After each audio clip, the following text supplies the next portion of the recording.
Karakonam medical കോളേജിൽ ശസ്ത്രക്രിയക്കിടെ സ്ത്രീ മരിച്ചെന്ന് പരാതി. മരിച്ചത് നെയ്യാറ്റിൻകര സ്വദേശിനി. പ്രതികരിക്കാതെ ആശുപത്രി അധികൃതർ.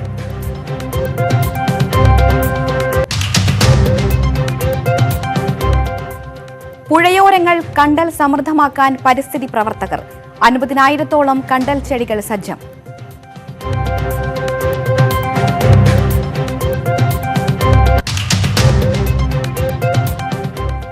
കാസർഗോഡ് രോഗിയെ 6ാം നിലയിൽ നിന്ന് സ്ട്രെച്ചറിൽ ചുമന്നിറക്കി.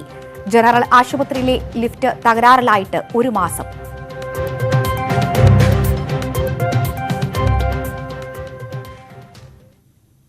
വിശദമായ വാർത്തകളിലേക്ക്. ഇടുക്കി പൂപ്പാറയ്ക്ക് സമീപം തൊണ്ടിമലയിൽ ട്രാവലർ മറിഞ്ഞ് 4 പേർ മരിച്ചു.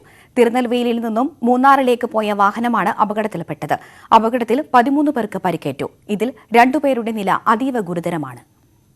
തിരുനെൽവേലി സ്വദേശികളായ പെരുമാൾ, വള്ളിയമ്മ, സുശീന്ദ്രൻ, സുധ എന്നിവരാണ് മരിച്ചത്. ഇന്നലെ വൈകുന്നേരമാണ് അപകടമുണ്ടായത്.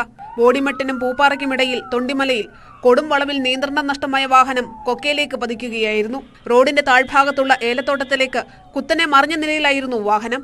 അപകടം നടന്ന ഉടനെ തന്നെ നാട്ടുകാരുടെ നേതൃത്വത്തിൽ രക്ഷാപ്രവർത്തനം ആരംഭിച്ചു. ഇത്രയും ആൾക്കാർ ഇവിടെ ഉള്ളതുകൊണ്ട് പെട്ടെന്ന് ഇത്രയും അപകടങ്ങളില്ലാതെ നടന്നു. പക്ഷേ ഇത് എപ്പോഴും ഇവിടെ ഒരു സ്ഥിരമായിട്ട് അപകടം നടക്കുന്നതാണ്. കഴിഞ്ഞ 5 വർഷം മുമ്പായിട്ട് ഇതുപോലെ ഒരു ആക്സിഡന്റ് നടന്ന് ഒരാളൊക്കെ മരിച്ചതാണ്. പരിക്കേറ്റവരെ രാജകുമാരിയിലെ സ്വകാര്യ ആശുപത്രിയിലെത്തിച്ച് പ്രാഥമിക ശുശ്രൂഷ നൽകിയ ശേഷം തേനി മെഡിക്കൽ കോളേജിൽ പ്രവേശിപ്പിച്ചു.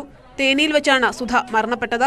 മൂന്നാറിലെ ലക്ഷ്മി എസ്റ്റേറ്റിൽ വിവാഹ ചടങ്ങിൽ പങ്കെടുക്കാനെത്തിയതായിരുന്നു സംഘം. ട്രാവലർ അപകടത്തിൽപ്പെട്ട പ്രദേശത്ത് മുൻപും വാഹനാപകടങ്ങൾ ഉണ്ടായിട്ടുണ്ട്. ന്യൂസ് 18 ഇടുക്കി. തിരുവനന്തപുരം കടക്കാവൂർ നിലയ്ക്കാമുക്കിൽ വൃദ്ധയെ തീപ്പൊള്ളലേറ്റ് മരിച്ച നിലയിൽ കണ്ടെത്തി. 62 വയസ്സുള്ള ജനനിയാണ് മരിച്ചത്. ശരീരഭാഗങ്ങൾ പൂർണ്ണമായും കത്തിനശിച്ച നിലയിലാണ്. കൊലപാതകം എന്ന നിഗമനത്തിലാണ് പോലീസ്. ചെറിയ രീതിയിൽ പൊള്ളലേറ്റ 32 വയസ്സുള്ള മകൻ വിഷ്ണുവിനെ കടക്കാവൂർ പോലീസ് കസ്റ്റഡിയിലെടുത്തു.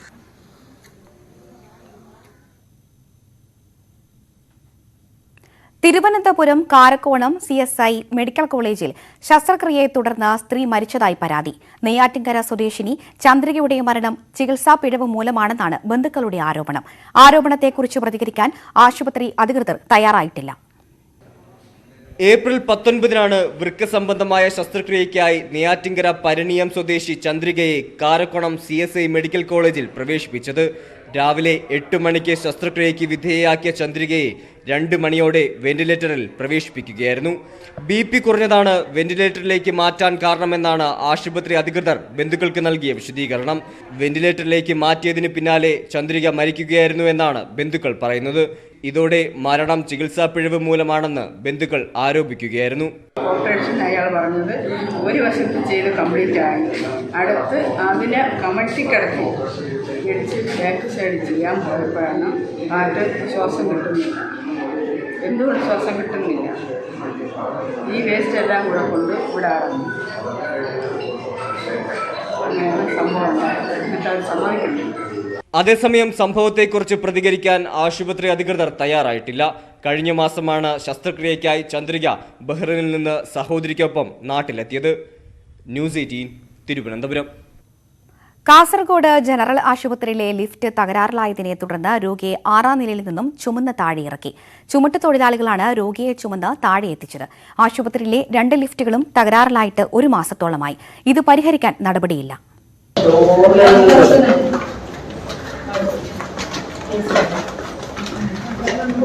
കാസർഗോഡ് ജനറൽ ആശുപത്രിയിൽ രോഗികളുടെ ദുരവസ്ഥ വ്യക്തമാക്കുന്നതാണ് ഈ ദൃശ്യങ്ങൾ. ആശുപത്രിയിൽ സ്ട്രക്ചർ കയറ്റാൻ സൗകര്യമുള്ള വലിയ ലിഫ്റ്റുണ്ട്. പക്ഷേ തകരാറിലായിട്ട് 3 ആഴ്ചയിൽ അധികമായി. ഓട്ടോ ഡ്രൈവറായ രോഗിയെ ഡിസ്ചാർജ് ചെയ്തിട്ടും ലിഫ്റ്റ് ശരിയാക്കുമെന്ന് പ്രതീക്ഷിച്ച് 2 ദിവസങ്ങൾ കൂടി കാത്തു. പിന്നീട് ചുമട്ടുതൊഴിലാളികളുടെ സഹായം തേടുകയായിരുന്നു.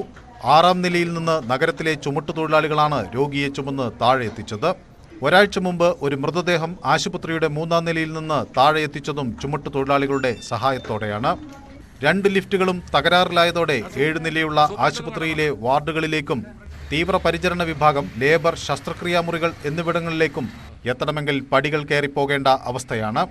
അതേസമയം വർഷങ്ങൾ പഴക്കമുള്ള ലിഫ്റ്റുകൾ നിരന്തരം ഉപയോഗിക്കുമ്പോൾ അതിന്റെ നിയന്ത്രണ സംവിധാനം ചൂടാകുന്നതാണ് പ്രവർത്തനം നിലയ്ക്കാൻ കാരണമെന്ന് ആശുപത്രി അധികൃതർ വ്യക്തമാക്കുന്നു.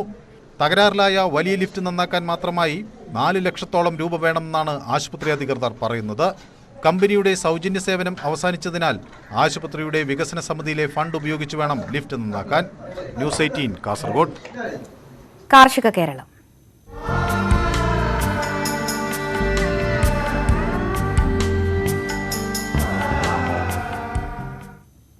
പുഴയോരങ്ങളിലെ കണ്ടൽവൽക്കരണം വ്യാപിപ്പിക്കാനായി 50,000-ഓളം കണ്ടൽ ചെടികൾ വളർത്തിയെടുക്കുകയാണ് കാസർകോട്ടെ പരിസ്ഥിതി പ്രവർത്തകനായ ദിവാകരൻ കടിഞ്ഞിമൂല. 10 വർഷത്തിനിടയിൽ 2 ലക്ഷത്തോളം കണ്ടലുകൾ ഇദ്ദേഹത്തിന്റെ നേതൃത്വത്തിൽ സംസ്ഥാനത്തിന്റെ വിവിധ ഭാഗങ്ങളിലായി വെച്ചുപിടിപ്പിച്ചിരുന്നു. പരിസ്ഥിതി സംരക്ഷണ പ്രവർത്തനങ്ങളിൽ സദാ വ്യാപൃതനാകുന്ന ദിവാകരൻ കടിഞ്ഞിമൂല 7 ജില്ലകളിൽ പച്ചത്തുരുത്തൊരുക്കുന്നതിന്റെ ഭാഗമായി പ്രവർത്തിച്ച് ശ്രദ്ധേയനാണ്. അടുത്ത 1 വർഷത്തിനകം കേരളത്തിലെ വിവിധ പുഴയോരങ്ങളിൽ വെച്ചുപിടിപ്പിക്കാനുള്ള കണ്ടൽ ചെടികളാണ് കടിഞ്ഞിമൂലയിലെ വീട്ടുവളപ്പിൽ ഇദ്ദേഹം വളർത്തിയെടുക്കുന്നത്. ഇതിനായി 50,000-ഓളം കണ്ടൽ വിത്തുകളാണ് ദിവാകരൻ ശേഖരിച്ചത്. ഇതിനു പുറമെ കരിങ്ങാലി, കൂവളം, ചമത, രക്തചന്ദനം, പൂവരശ് തുടങ്ങിയവയുടെ തൈകളും വിത്തുകളും തയ്യാറാക്കുന്നുണ്ട്. നിരവധി സ്ഥാപനങ്ങളിൽ ഔഷധത്തോട്ടങ്ങളും ജൈവവൈദ്യ പാർക്കുകളും നമ്മൾ ഈ ജീവനം പദ്ധതിയുടെ ഭാഗമായിട്ട് നടപ്പാക്കിയിട്ടുണ്ട്. അതിനോടനുബന്ധിച്ച് മറ്റൊരു പദ്ധതിയും കൂടിയുണ്ട്, ഗൃഹവനം എന്നൊരു പദ്ധതിയും കൂടി ഞാൻ നടപ്പാക്കിയിട്ടുണ്ട്. അതൊരു 10-50ഓളം ഗൃഹവനങ്ങൾ ഞാൻ ചെയ്തു. ഇപ്പോൾ അടുത്ത വർഷത്തേക്ക് വേണ്ടുന്ന 1 ലക്ഷം ഏകദേശം 25,000 കണ്ടൽ ചെടികളുടെ വിത്തുകൾ നമ്മളിപ്പം പറിച്ച് പാകി റെഡിയാക്കുകയാണ്. പരിസ്ഥിതി സംരക്ഷണത്തിൽ ശ്രദ്ധ പുലർത്തുന്ന ഇദ്ദേഹത്തിന്റെ പ്രവർത്തനങ്ങൾ കണ്ടറിഞ്ഞ് സമീപിക്കുന്ന സന്നദ്ധ സംഘടനകൾക്കും സ്ഥാപനങ്ങൾക്കുമെല്ലാം സൗജന്യമായാണ് ദിവാകരൻ തൈകൾ നൽകി വരുന്നത്. 10 വർഷത്തിനിടയിൽ 2 ലക്ഷത്തോളം കണ്ടലുകൾ ഇദ്ദേഹത്തിന്റെ നേതൃത്വത്തിൽ സംസ്ഥാനത്തിന്റെ വിവിധ ഭാഗങ്ങളിലായി വെച്ചുപിടിപ്പിച്ചിരുന്നു. ന്യൂസ് 18 കാസർഗോഡ്. തുലാമഴയും വേനൽ മഴയും ചതിച്ചതിനെ തുടർന്ന് തിരുനെല്ലിയിൽ 18,000-ഓളം കരവാഴ കൃഷി കരിഞ്ഞുണങ്ങി. കടുത്ത ചൂടിൽ പ്രദേശത്തെ 4 വലിയ കുളങ്ങളാണ് വറ്റിയത്. ഇതോടെ എന്തു ചെയ്യണം എന്നറിയാതെ ആശങ്കയിലാണ് കർഷകർ. തിരുനെല്ലി പഞ്ചായത്തിലെ പനവല്ലി സ്വദേശികളായ ഹരിദാസൻ വെള്ളിത്തോടി, സാബുമലയിൽ അജിത് കുമാർ വെള്ളിത്തോടി എന്നിവർ അപ്പപ്പാറ ആക്കോലി എസ്റ്റേറ്റിൽ കൃഷി ചെയ്ത 18,000 വാഴയാണ് കടുത്ത വേനലിൽ ഉണങ്ങിയത്. 15 ഏക്കർ സ്ഥലത്ത് 13,500 രൂപ ഏക്കറിന് നൽകിയാണ് സ്ഥലം പാട്ടത്തിനെടുത്തത്. എന്നാൽ ആവശ്യത്തിന് തുലാമഴയും വേനൽ മഴയും ലഭിക്കാതായതാണ് പ്രതിസന്ധിയായത്.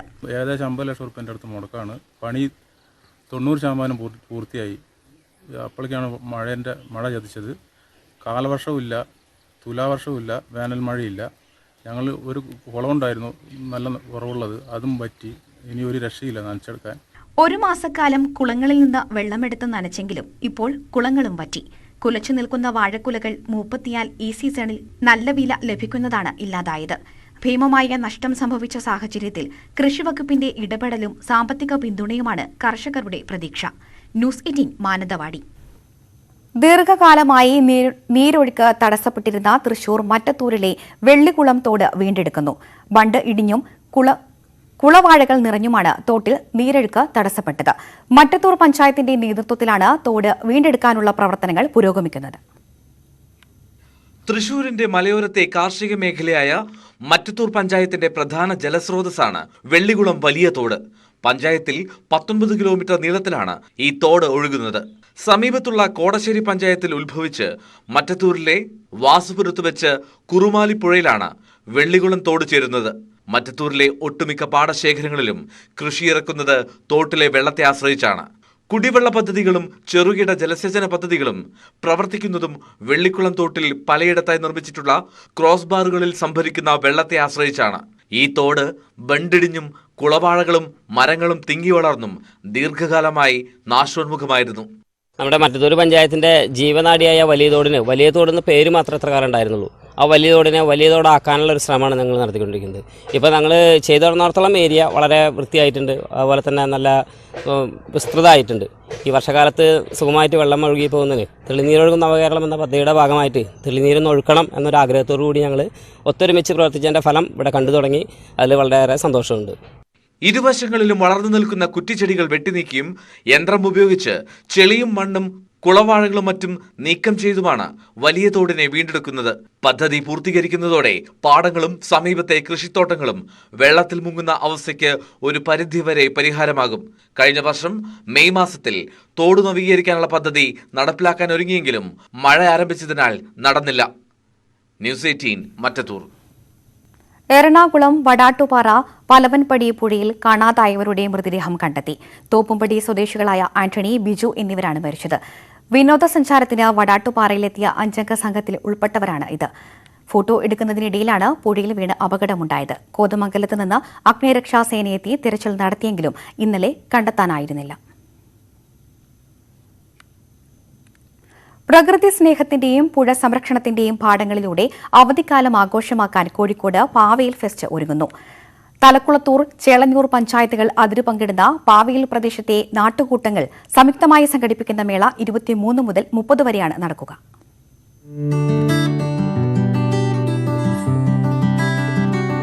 പരിസ്ഥിതി സൗഹൃദ ഗ്രാമീണ ടൂറിസം മേളയ്ക്കായി അണിഞ്ഞൊരുങ്ങുകയാണ് അകലാപ്പുഴയുടെ തീരം.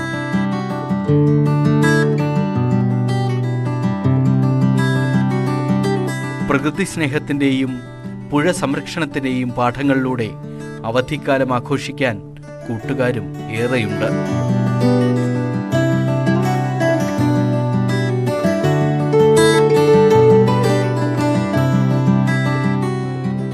അറുപത് ചിത്രകാരന്മാരുടെ പുഴച്ചിന്തുകളുടെ ചിത്രങ്ങൾ മേളയിലുണ്ടാകും.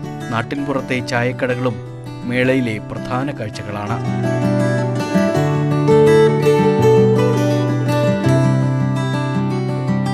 മ്യൂസിക് ബാൻഡും നാടൻപാട്ടുമൊക്കെയായി കലാകാരന്മാരും കലാകാരികളും അകലാപ്പുഴയുടെ തീരത്ത് ഒത്തുചേരും.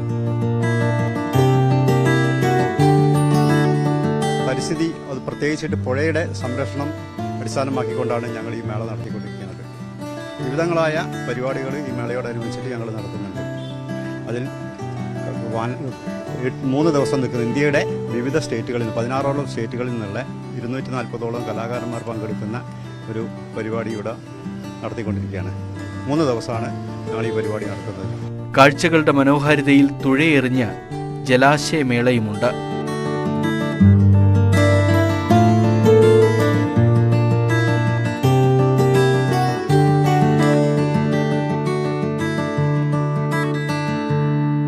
മുപ്പതാം തീയതി വരെ പാവയിൽ ഗ്രാമത്തിൽ കാഴ്ചകളുടെ പൂരമാണ്.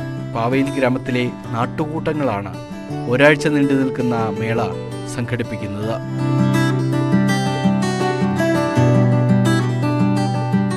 ന്യൂസ് 18 കോഴിക്കോട്.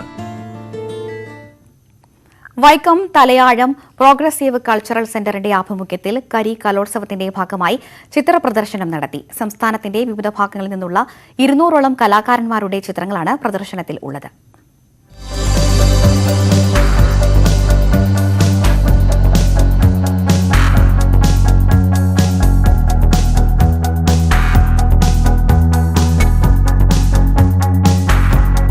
പ്രകൃതിയും മനുഷ്യനുമായുള്ള അഭേദ്യമായ ബന്ധം വെളിവാക്കുന്നതാണ് പ്രദർശനം.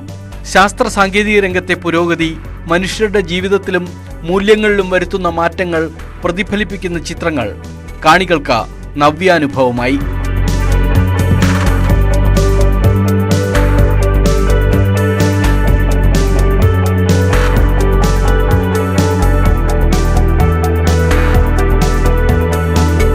ഗൃഹാതുരത ഉണർത്തുന്ന വെളിയന്നൂർ സന്തോഷിന്റെ ചിത്രങ്ങളും +2 വിദ്യാർത്ഥിനിയായ വെച്ചൂർ സ്വദേശിനി നിളയുടെ മനുഷ്യജീവിതത്തിലെ വൈകാരിക തലങ്ങളെ പ്രതിഫലിപ്പിക്കുന്ന ചിത്രങ്ങളും ഏറെ ശ്രദ്ധേയമായി. ഏകാന്തതയുടെ പ്രതിഫലനങ്ങളുണ്ട്, പാരമ്പര്യത്തിൻ്റെ പ്രതിഫലനമുണ്ട്. ഈവൻ ചങ്ങമ്പുഴയുടെ വാഴക്കുല എന്ന് പറയുന്ന കൃതിയുടെ തന്നെ പ്രതിഫലനങ്ങൾ നമുക്ക് കാണാം. ഫോട്ടോഗ്രാഫിക് പ്രിസിഷനോടെയുള്ള ചിത്രങ്ങളുണ്ട്. നിഴലിൻ്റെയും വെളിച്ചത്തിൻ്റെയും സാധ്യതകൾ ഉപയോഗിക്കുന്നുണ്ട്. ചാർക്കോളിലുള്ളതുണ്ട്, ഓയിൽ പെയിൻറ്റിങ്ങുകളുണ്ട്. അങ്ങനെ ഏതാണ്ട് 200ഓളം ചിത്രകാരന്മാരുടെ ചിത്രങ്ങളാണ് ഇവിടെ പ്രദർശനത്തിനായിട്ട് വെച്ചിട്ടുള്ളത്. നാട്ടിൻപുറത്തെ ജനങ്ങൾക്ക് കൂടി ചിത്രങ്ങൾ അനുഭവവേദ്യമാക്കാനാണ് പ്രദർശനം. കലാകാരന്മാർക്ക് ഒന്നിക്കാൻ ഒരു പൊതു ഇടം കൂടിയായി മാറി ഇത്. ഒരുപാട് ആൾക്കാരുടെ സംഭാവനകൾ കൊണ്ടാണ് ഞങ്ങളിതിങ്ങനെ നടന്നത്. സംഭാവന എന്ന് ഞാൻ ഉദ്ദേശിച്ചത് ചിത്രകല, ഈ പെയിൻറ്റിങ്സ് ഞങ്ങൾക്ക് തന്നത് ആ ഒരു ഇതാണ് ഞാൻ സംഭാവന ഉദ്ദേശിച്ചത്. അവരങ്ങനെ ഒരുപാട് കാര്യങ്ങൾ ഞങ്ങൾക്ക് വേണ്ടി പലയിടങ്ങളിൽ നിന്ന് ഞങ്ങൾക്ക് ചിത്രങ്ങൾ ഇവിടെ എത്തിച്ചു തരികയും വരെ ചെയ്തിട്ടുള്ള സന്മനസ്സുള്ള കലാകാരന്മാരുണ്ടായിരുന്നതുകൊണ്ടാണ് ഇതിപ്പോൾ ഇത്രയും ഭംഗിയായിട്ട് ഞങ്ങൾക്ക് നടത്താൻ സാധിച്ചത്. പ്രദർശനത്തിന് വലിയ സ്വീകാര്യത വന്നതോടെ വർഷം തോറും പരിപാടി സംഘടിപ്പിക്കാനുള്ള ഒരുക്കത്തിലാണ് കലാകാരന്മാരും സംഘാടകരും. കൂടാതെ നാടൻപാട്ട്, ലളിതഗാന മത്സരം തുടങ്ങി വിവിധ കലാപരിപാടികളും ഇവിടെ ഒരുക്കിയിട്ടുണ്ട്. വൈക്കം സത്യാഗ്രഹത്തിന്റെ 100ാം വാർഷികത്തോടനുബന്ധിച്ചുള്ള ചിത്രങ്ങളും പ്രദർശനത്തിലുണ്ട്. News 18 Kottayam. Thanalkoottam society for cultural heritage തിരുവനന്തപുരത്ത് ഹെറിറ്റേജ് വോക്ക് സംഘടിപ്പിച്ചു. മന്ത്രി ആന്റണി രാജു ഉദ്ഘാടനം ചെയ്തു. തണൽക്കൂട്ടം സംഘടിപ്പിച്ച ഹെറിറ്റേജ് വോക്ക് പടിഞ്ഞാറേക്കോട്ട, ആറാട്ട് റോഡ്, അമ്മ വീടുകൾ എന്നിവിടങ്ങളെ പരിചയപ്പെടുന്ന യാത്രയായിരുന്നു. ചരിത്രകാരനും അധ്യാപകനുമായ ഡോക്ടർ MG ശശിഭൂഷൺ, ചരിത്രകാരൻ പ്രതാപൻ കിഴക്കേമഠം എന്നിവർ നയിച്ച യാത്ര തഞ്ചാവൂർ അമ്മ വീട്ടിൽ സമാപിച്ചു. പടിഞ്ഞാറേക്കോട്ട പുന്നപുരം പാർക്കിൽ സംഘടിപ്പിച്ച സമ്മേളനം മന്ത്രി ആന്റണി രാജു ഉദ്ഘാടനം ചെയ്തു. എത്രയോ കാലം മുമ്പ് സ്ഥാപിച്ച ആ കോട്ട ഇന്നും സുരക്ഷിതമായി തന്നെ നിലനിൽക്കുന്നു എന്നുള്ളതാണ് യാഥാർത്ഥ്യം. ആ കോട്ടയോട് ചേർന്ന് ഒരു ഹെറിറ്റേജ് വാക്ക് പാത്ത് നിർമ്മിക്കുവാനുള്ളൊരു നിർദ്ദേശം ഉയർന്നു വന്നിട്ടുണ്ട്. അത് യാഥാർത്ഥ്യമാക്കുന്നതിനെക്കുറിച്ച് നമുക്ക് ഗൗരവമായി ആലോചിക്കേണ്ടതുണ്ട്.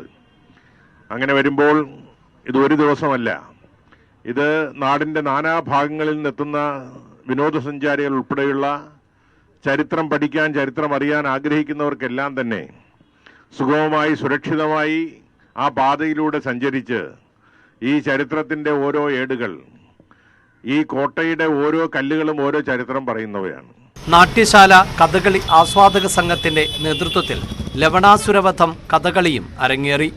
ന്യൂസ് 18 തിരുവനന്തപുരം. വന്ദേ ഭാരതിന് തിരൂരിൽ സ്റ്റോപ്പ് അനുവദിക്കണമെന്നാവശ്യപ്പെട്ട് മുസ്ലിം യൂത്ത് ലീഗ് പ്രതിഷേധം.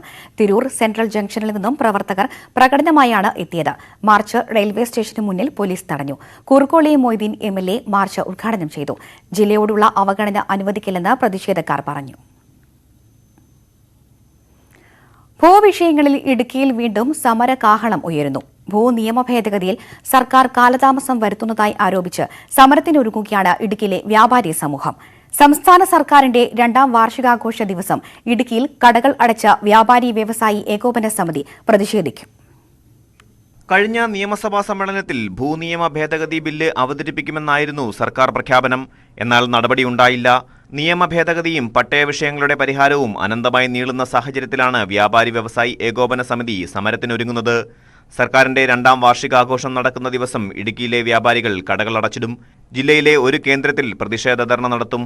ഭൂവിഷയങ്ങൾ പരിഹരിക്കണം എന്നാവശ്യപ്പെട്ടുകൊണ്ട്, ജില്ലയിലെ നിർമ്മാണ നിരോധനം അടക്കമുള്ള വിഷയങ്ങൾ പരിഹരിക്കണം എന്നാവശ്യപ്പെട്ടുകൊണ്ട് ഈ മാസം അവസാനം ജില്ലയുടെ ഗവൺമെൻറ്റിൻ്റെ 2ാം വാർഷികം ആഘോഷിക്കുന്ന ദിവസങ്ങളിൽ ഒരു ദിവസം, പ്രധാനപ്പെട്ട ഒരു ദിവസം, ജില്ലയിലെ ഒരു പ്രധാന കേന്ദ്രങ്ങളിൽ സത്യാഗ്രഹം അനുഷ്ഠിച്ചുകൊണ്ട് ജില്ലയിലെ മുഴുവൻ വ്യാപാര സ്ഥാപനങ്ങളും അടച്ച് പണിമുടക്കാൻ കേരള വ്യാപാരി വ്യവസായി ഏകോപന സമിതി ജില്ലാ കമ്മിറ്റി തീരുമാനിച്ചിട്ടുണ്ട്. റവന്യൂ മന്ത്രി ജില്ലയിലെത്തുമ്പോൾ തങ്ങളുടെ ആശങ്കകൾ അറിയിക്കുമെന്നും വ്യാപാരികൾ വ്യക്തമാക്കി.